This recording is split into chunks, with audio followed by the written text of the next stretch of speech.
así que vamos a empezar a grabar. A vos te va a quedar grabado así como lo ves vos. Perfecto. Eso me lo explicó un alumno el otro día.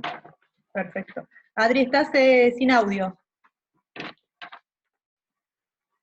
Jonás también, están sin audio los dos. Está. Ahí estamos. Bueno, ¿se ve el dibujito que hice? Gracias, chicos, Bueno. por la ayuda. Yo también tengo que aprender. Ahí está. Entonces, acuérdense, pónganse en el cuadradito donde estoy explicando yo, tecla derecha, fijar pin o fijar video. ¿Mm? Bien. Acá lo que representamos es la presión de vapor en el eje Y y en el eje X las temperaturas en grados centígrados. Recién en la tabla estábamos viendo el ejemplo del amoníaco. ¿Sí? Entonces, en esa tabla que vimos recién, nos daban a distintas presiones las temperaturas de equilibrio, o bien, si quisieran verlo de otra manera, a distintas temperaturas las presiones de vapor. Pero en esta tabla en particular estaba separada a 1 atmósfera, 2 atmósferas, 3 atmósferas, 4 atmósferas, las presiones de vapor. Supongamos que yo quiero saber cuánto es la presión de vapor entre menos 33,6 grados y menos 18 grados. Mi tabla solo me da estos puntos. ¿Sí? Y yo quisiera saber, por acá en el medio, cuánto vale para esta temperatura, que vamos a llamar temperatura X,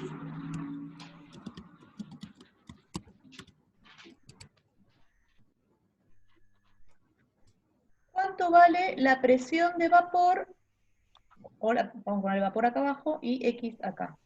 La presión X. Lo que tengo que hacer es una interpolación, ¿sí? En realidad yo no voy a tener exacto esta temperatura, este dato de acá, el dato real de la curva. Lo que voy a hacer es una interpolación. No tengo una reglita, así que mi mano alzada va a ser lo que sale, ¿eh?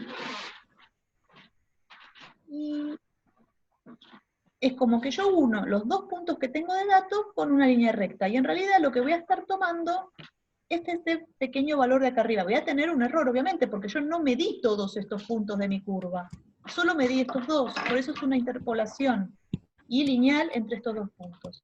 Entonces, la pendiente de esta recta, supongamos que la pendiente de la recta es M, pendiente, ¿sí? La pendiente M, ¿a qué va a ser igual?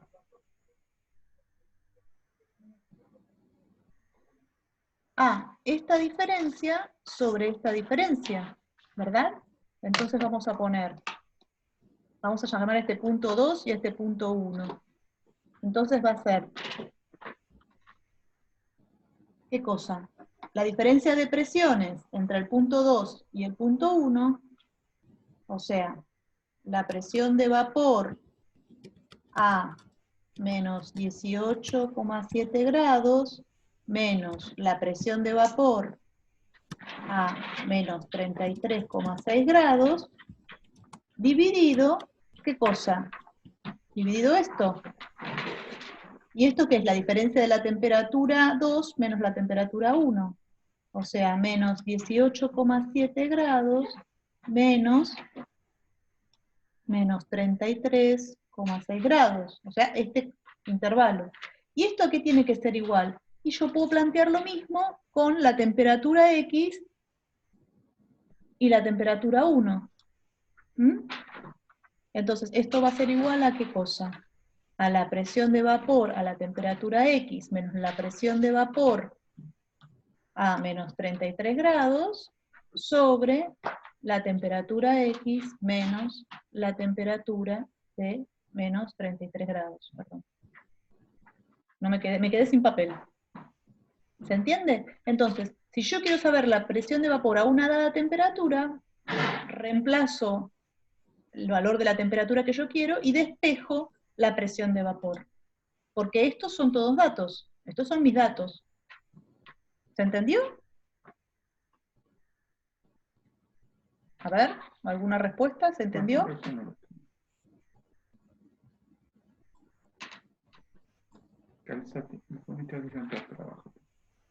Esto es solo manejo de tablas y cómo utilizar los datos, ¿sí? No es ninguna cosa muy científica. Y después yo creo que hubo también muchas dudas en los ejercicios en el que se hacía burbujear un cierto volumen de aire. Por el el 19, 20 o 21. Yo les conté que el ejercicio 19 puse un PDF con el ejercicio resuelto en el aula general, el que dice aula general de la cátedra, donde están todos los cursos, ¿sí? Donde ustedes bajan el material, ¿está bien? El 20 y el 21 no recuerdo si están resueltos. ¿El 19 es el de sulfuro de carbono o no? No, el 19 es el que se burbujea aire en un poquito de agua. Es este como el dibujito que les estoy Pregunta poniendo ahora. cuánta masa de agua se pierde por la evaporación. Es como el dibujito que les estoy poniendo ahora, lo que les pusiste vos. Básicamente, sí. Está bien. ¿Alguno hizo el del sulfuro de carbono? ¿Cuál era el del sulfuro de carbono? ¿El 22? Ay, no, ¿cómo pasa? Alguien preguntó en el foro que tenía problemas para resolver el 27. ¿Cuál es el 27? A ver. Se hace vacío un recipiente termotizado a 2 decímetros cúbicos que está conectado a un manómetro de mercurio. La temperatura tal coincide con el punto de ebullición del éter etílico. Y luego dice, se introducen 2 gramos de éter etílico en el recipiente. ¿Cuál es la presión que indicaría el manómetro si todo el éter se vaporizara? Supongamos un comportamiento ideal del vapor. No, ese, si quieren yo lo contesto, lo estuve viendo, pasa que está muy rara la respuesta en referencia al tipo de enunciado que tiene el ejercicio. Ahí el ejercicio habla de, espera que voy de nuevo. ¿Querés que te comparta a vos, Pablo? ¿Estás mostrando algo? No, estoy viendo, no, nomás iba a leer, pregunta cuál es la presión que indicaría el manómetro si todo el éter se vaporizara. O sea, en definitiva es un error que quedó ahí de la guía de cómo presentar el tema de la respuesta en referencia a la presión que están midiendo. Cuando habla acá de que la presión que indicaría el manómetro hace referencia a la presión que indicaría, en definitiva, un instrumento que lo que está haciendo es comparar contra la presión atmosférica.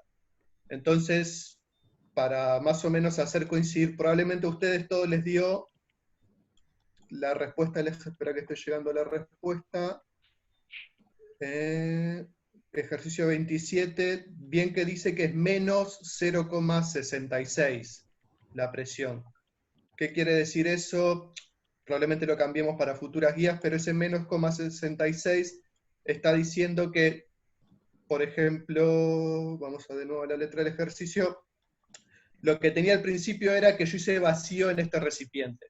Entonces, al comparar la presión exterior con la presión que tengo en el recipiente, sería más o menos que la presión del recipiente es menos 1 atmósfera. ¿Ok? Esa sería la presión que estaría viendo el manómetro, menos 1 atmósfera, que es la diferencia entre la presión exterior y la presión del recipiente.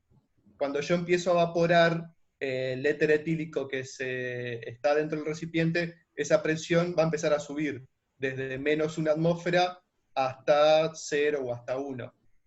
¿Qué quiere decir? Que la presión es de menos 0,66, que la presión en definitiva subió 0,34, ¿ok? Que subió 1 menos 0,66, que creo que fue lo que les dio a la mayoría. Ahí va. Entonces sí, hay un problema ahí en realidad del enunciado que es bastante confuso porque nunca en ninguna clase teórica ni nada vimos eso de la presión manométrica, ni cómo comparar eso en relación a la presión atmosférica. Y tampoco se explicó qué pasa cuando se hace vacío. Sí, va. Lo que habla ahí, fíjense que en la segunda parte habla de que la presión, a ver la parte B, espera que lo voy a leer, el enunciado, la parte B dice si se introducen 8 gramos adicionales de éter, ¿qué pasará? ¿Qué presión se leerá en el manómetro? Acá como que la clave es esto de la presión que se lee en el manómetro, que en definitiva es lo que está pidiendo ahí el enunciado y que sería la respuesta. La respuesta para ese caso dice que la presión del manómetro va a ser 0 atmósferas, que si lo comparamos con lo que habíamos dicho recién, que la presión inicial es menos 1, que el manómetro esté leyendo 0, significa que la presión aumentó 1 atmósfera. O sea que la presión se igualó con la presión atmosférica. A algo de eso se refiere el enunciado del ejercicio, que sí está medio confuso, sepan entender, que quedará cambiada para nuevas ediciones, más parecido a lo que son todos los enunciados anteriores. No tanto hablar esto de presión manométrica que confunde, porque tampoco es que lo ven en la parte teórica ni nada. Quizás es más fácil utilizar un recipiente cerrado. Es más fácil Sí, decirlo sí, no, si usamos hablar- un recipiente cerrado. Nada de la Hablar como presión. hablamos en todos los ejercicios de presión del gas nomás. O sea que la Claro. presión del gas está bien, es 0,34, que es lo que ustedes calculan, haciendo el gas ideal y a partir de los moles, del volumen, etc. Como que confunde un poco eso, hablar de presión manométrica y hacer referencia en definitiva a una relación entre la presión exterior y la presión dentro del recipiente. Pero ya, al que lo llevó a estos valores de 0,34 está bien. Y una atmósfera en el segundo, en el enunciado B, también está bien. André, el ejercicio del sulfuro de carbono es el 22. Sí, Preguntan por el 20, que es el burbujeado a través de benceno, y el 21, que me decía cuánto vapor, qué masa de vapor hay en el cuarto de baño cuando pongo la bañera a 35 grados. bueno, vamos a hacer un explicativo medio general de esos ejercicios, a ver si me sale algo, así en papel. Esperen que les comparto de nuevo el otro video. Hice lío. Ahí, vemos papel. Y saco esto, que no sé si se ve o no se ve. El problema que tengo es que no tengo el enunciado. Decime el enunciado, Adriana. Sí, ¿cuál? ¿El de benceno? Sí, cualquiera, el del benceno, dame. Es el 20. Se hace burbujear lentamente 1 litro de aire a través de benceno a 20 grados. Estimar la disminución de la masa de benceno que tiene lugar como consecuencia de la evaporación, suponiendo que el aire se satura. Perfecto. Supongamos que tengo un recipiente, ¿sí? Donde tengo benceno. Esto es benceno. ¿Sí? Y lo conecto con un cañito para hacerle burbujear aire. ¿Sí? La cantidad de aire que burbujea es 1 litro, está midiendo 1 litro. ¿Cómo puedo interpretar yo este enunciado? Es un tanto difícil de interpretar. Pero imagínense que burbujea el aire a través del benceno, el aire se va a saturar en benceno. Y lo que termina pasando, ¿sí?, es que este volumen que pasó a través del benceno es 1 litro. ¿Sí? Ese aire total que pasó fue 1 litro. Si dice que está saturado, ¿sí?, quiere decir que aceptó una cantidad de benceno igual a la de la presión de vapor del benceno. Entonces, si yo hiciera pasar el aire y acá tuviera 1 litro de aire en este volumen confinado, o sea, 1 litro, la presión que ejercería ese benceno en ese volumen sería la presión de vapor. Cuando me dicen que está saturado es porque llegó a la presión de vapor del benceno. Entonces, claramente voy a necesitar de dato la presión de vapor del benceno, que no está en el enunciado, me parece, ¿no, Adri? No, no está enunciado. Entonces, ¿de dónde lo voy a sacar? Yo les dije que en las tablas de presión de vapor de los compuestos orgánicos, el último compuesto orgánico justamente era el benceno. Así que de la tabla de presión de vapor voy a necesitar este dato. Así que van y lo buscan ahí. No lo voy a resolver, les estoy explicando cómo se resuelve, pero no lo voy a resolver. Entonces, supongan que tengo de dato la presión de vapor del benceno a 20 grados. Lo fui a buscar en mis tablas de presión de vapor. Entonces, si el benceno tiene una presión de vapor a 20 grados y llegué al equilibrio, quiere decir que en este volumen de acá, el benceno que se evaporó ejerce una presión de vapor de lo que yo calculé. Y tengo este volumen y tengo su temperatura. Voy a considerar que el benceno en la fase vapor se comporta como si fuera un gas ideal.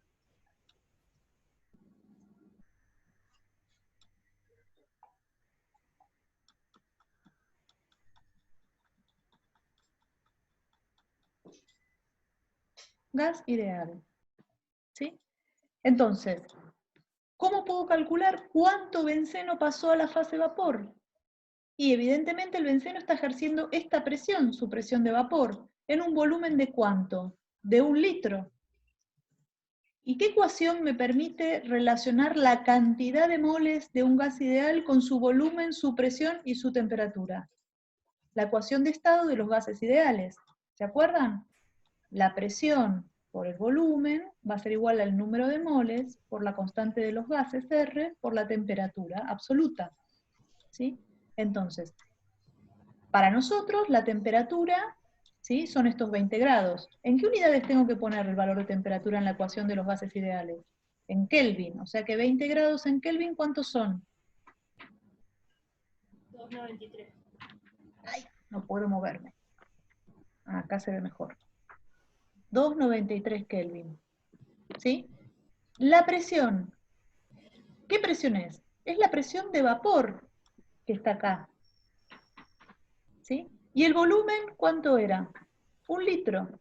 Entonces, si tengo la temperatura, tengo la presión de vapor y tengo el volumen del recipiente que es 1 litro, o la cantidad de aire que circuló que es 1 litro, puedo determinar el número de moles de benceno que están en la fase vapor. ¿Sí? Recuerden siempre que la temperatura tiene que estar en Kelvin, no se vayan a olvidar. ¿Está? Entonces determino el número de moles de benceno. Si tengo el número de moles de benceno y tengo la masa molar, ¿qué determino? La masa de benceno que se evaporó, o en cuánto disminuyó en masa el benceno. ¿Se entiende? ¿Era ese el problema, Adri? ¿Sí? Así como les explicó Andrea ese ejercicio, lo mismo aplica para el ejercicio 22, que en vez de usar benceno usa agua. ¿También se hace Tampoco está burbujear? la presión de vapor en el ejercicio, pero la pueden buscar en la tabla. No, el 21. El 21 es la habitación del baño que se evapora el agua. Ah, Ese, perfecto. perdón, el 21. El 22 no, porque ya tiene la presión en el ejercicio. El Bueno, 22 es el de sulfuro de carbono. Ese me gustaría hablar un poquito del sulfuro de carbono. ¿Sí? Vamos a ver un poquito, no lo voy a resolver, se los voy a explicar nada más. Vamos al ejercicio 22, ¿sí?, que es el del sulfuro de carbono. Entonces, en ese ejercicio, ¿alguien me lee que no puedo ver los enunciados desde acá? Sí. El sulfuro de carbono tiene una presión de vapor de 298 milímetros de mercurio a 20 grados centígrados. Perdón, ¿cuánto era, Adri? 298. 298 a 20 grados. Se coloca una muestra de 6 gramos en un sistema cilindro-pistón cerrado. Se lo mantiene sumergido en un baño termostático a 20 grados. ¿Cuál es el volumen máximo que alcanzaría el sistema si se mantiene el equilibrio líquido-vapor? Si el pistón se regula a 3 litros, ¿cuál sería la presión del gas? ¿Cuántas fases tendría? ¿Qué masa en cada fase? Bueno. Y lo mismo con 7 litros. Bien, vamos a hacer una cosa fácil. ¿Se ve este dibujito feo que hice acá? Este dibujito feo lo que significa es un pistón, ¿sí?, donde la tapa del pistón es variable en altura, o sea, puedo modificar el volumen que está acá adentro, y esto que está acá lo único que hace es decirme mantengo a esto temperatura constante de 20 grados. Yo acá adentro puse el sulfuro de carbono, ¿sí? Esto de acá es mi sulfuro de carbono, ¿sí? ¿Qué pasa si yo tengo acá sulfuro de carbono en este volumen y esto se mantiene a temperatura constante? ¿Qué equilibrio se va a establecer acá adentro? El equilibrio líquido-vapor. ¿Qué va a pasar? El líquido va a evaporarse, van a pasar a la fase vapor y va a empezar a condensarse hasta que alcance el equilibrio. Cuando esto alcanza el equilibrio, ¿cuál es la presión que hay acá dentro de este gas? ¿A qué presión ejerce acá el gas? Ejerce la presión de vapor a 20 grados, que es el dato que me dieron. ¿Sí? Si yo desplazo el pistón hacia arriba, ¿sí?, y aumento el volumen, ¿sí?, la presión de este gas que se evaporó va a disminuir. Entonces, ¿qué va a pasar? Si yo aumento el volumen,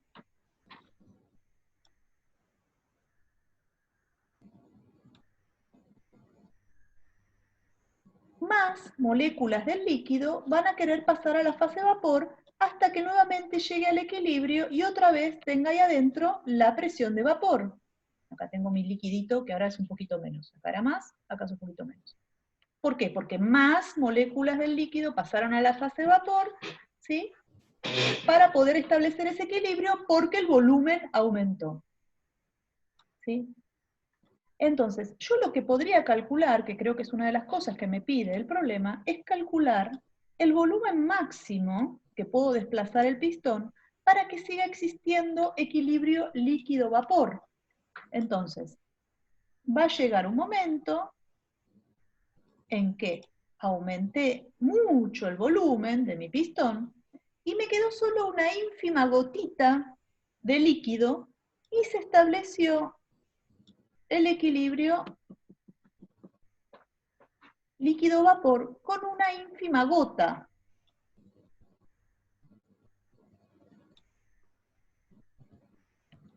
¿Sí? Este volumen es el volumen máximo que puedo tener para que haya equilibrio líquido-vapor. ¿Cuánto es la presión del sulfuro de carbono acá adentro cuando está en equilibrio líquido-vapor? Sigue siendo la presión de vapor a los 20 grados. Entonces, ¿cómo calculo ese volumen máximo? Como a mí me dicen cuánto era la cantidad de sulfuro de carbono que yo ponía, 6 gramos, lo tengo que pasar a moles, ¿sí? Sé la temperatura, sé cuánto vale la presión de vapor. Por lo tanto, con la ecuación de los gases ideales, como habíamos visto antes, voy a poder calcular cuál es ese volumen máximo. ¿Alguien hizo la cuenta de cuántos moles eran 6 gramos de sulfuro de carbono? 0,08. 0,08 moles. Perdón que escriba tan desprolijo, ya me voy a acostumbrar. Entonces, el volumen máximo que va a tener mi recipiente, ¿a qué va a ser igual? Al número de moles de sulfuro de carbono, por R, por la temperatura, que eran 20 grados, dividido la presión de vapor, que es la presión del equilibrio, la presión que ejerce acá el sulfuro de carbono. Entonces acá tengo que poner 0,08 moles, la constante de los gases. ¿En qué unidades las ponemos? Si esto lo quiero en litros y esto está en atmósferas, y la temperatura en Kelvin, R es 0,082 litro atmósferas sobre Kelvin mol.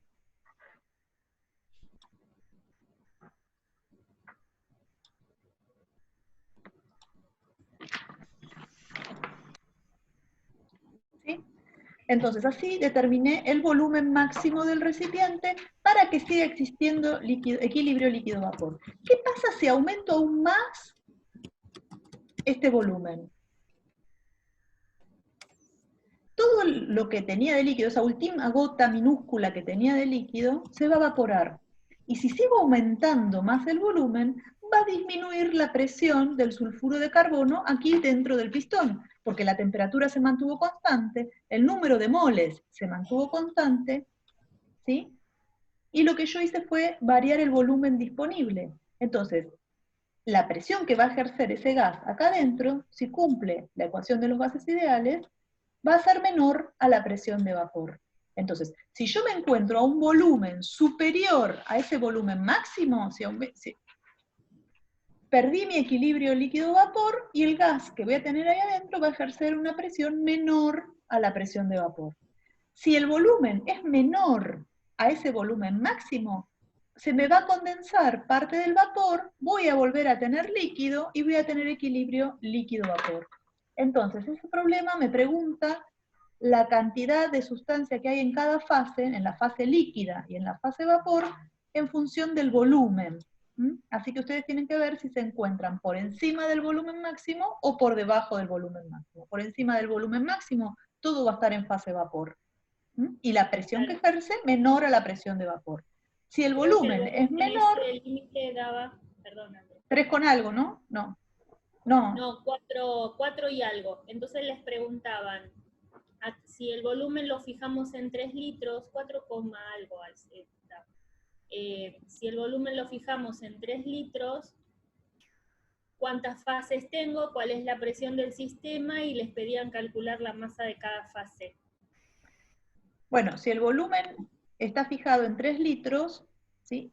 Este problema, en general lo que uno está haciendo para calcular esto es desestimar el volumen de la fase líquida, porque ustedes se fijan acá, el líquido ocupa un volumen, pero ese volumen que va a ocupar va a ser mucho menor, ¿sí?, que el de la fase vapor.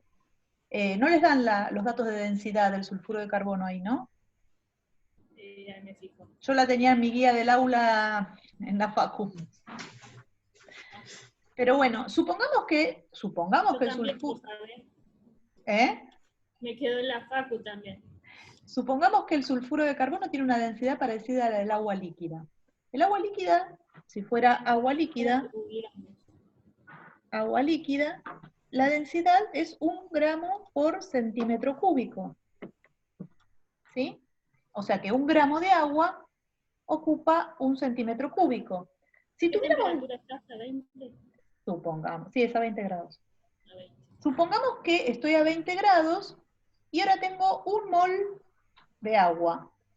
1 mol de agua son 18 gramos de agua, ¿no? 18 gramos de agua. Entonces, 18 gramos de agua, ¿qué volumen ocupan? 18 centímetros cúbicos. Bueno, ahora supongamos que ese mol de agua, en vez de estar en fase líquida, está en fase vapor. ¿Qué volumen ocuparía 1 mol de agua en fase vapor más o menos a 20 grados? Suponiendo que se comporta como gas ideal. Si fuera vapor, a 20 grados, ¿sí?, el volumen que ocupa va a ser igual a ¿qué? A 1 mol por 0,082 litro atmósfera sobre Kelvin mol, por la temperatura que dijimos que era 293 Kelvin, porque eran 20 grados, dividido una atmósfera. ¿Cuánto vale esto? Cerca de los 20 litros, ¿sí o no?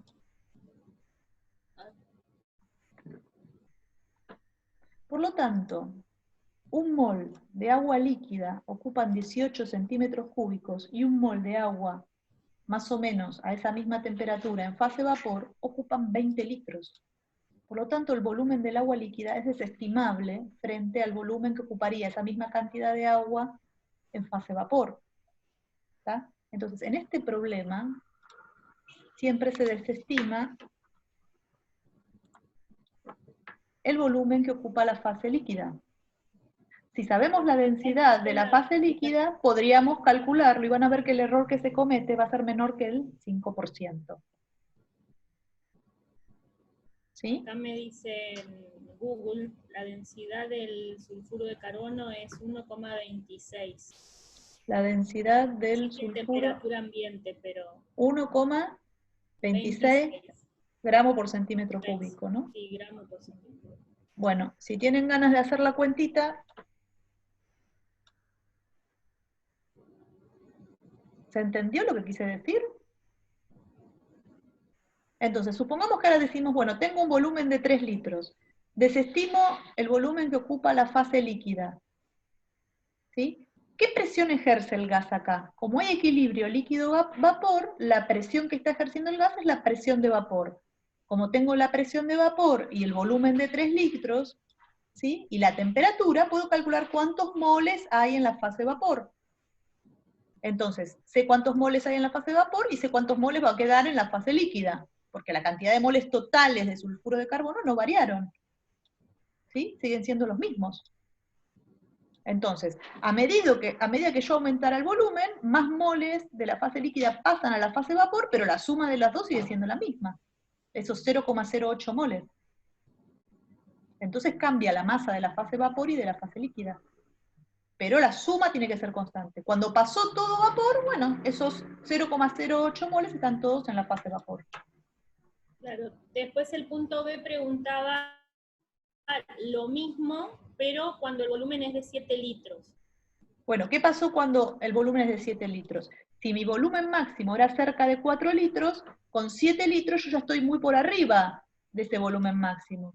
Entonces, todo mi sulfuro de carbono va a pasar a la fase vapor, ¿sí? Y su presión va a ser menor a la presión de vapor. ¿Cómo calculo la presión? Voy a tener que poner otro papel, me voy acá abajo. ¿Cómo calculo la presión cuando el volumen es de 7 litros? Si mi volumen es de 7 litros, a ver, esperen que no se ve. A ver ahí. Si mi volumen es ahora de 7 litros, mi temperatura sigue siendo 293 Kelvin, y mi número de moles siguen siendo sus 0,08 moles, Que ahora está todo en vapor. que ahora está todo vapor, ¿sí? La presión que va a ejercer va a ser el número de moles por la constante de las gases, por la temperatura, dividido ese volumen, o sea, 0,08 moles por 0,082 litro atmósferas sobre Kelvin mol por 293 Kelvin dividido 7 litros. ¿Se entendió? O sea que la presión esta va a ser menor que la presión de vapor. A medida que aumento el volumen, esa presión va a seguir disminuyendo. ¿Alguna duda? ¿Chat? Sí, perfecto, Tomás. A mí también me da eso, 0,27 atmósferas.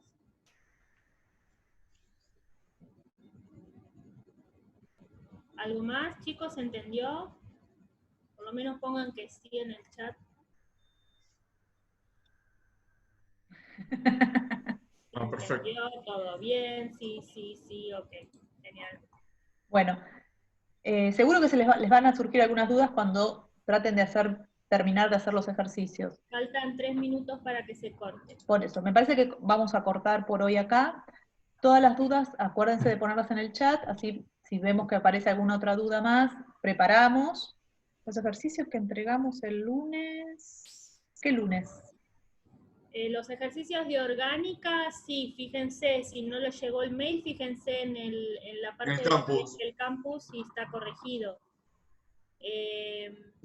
Y los de fuerzas intermoleculares, yo personalmente todavía no los miré.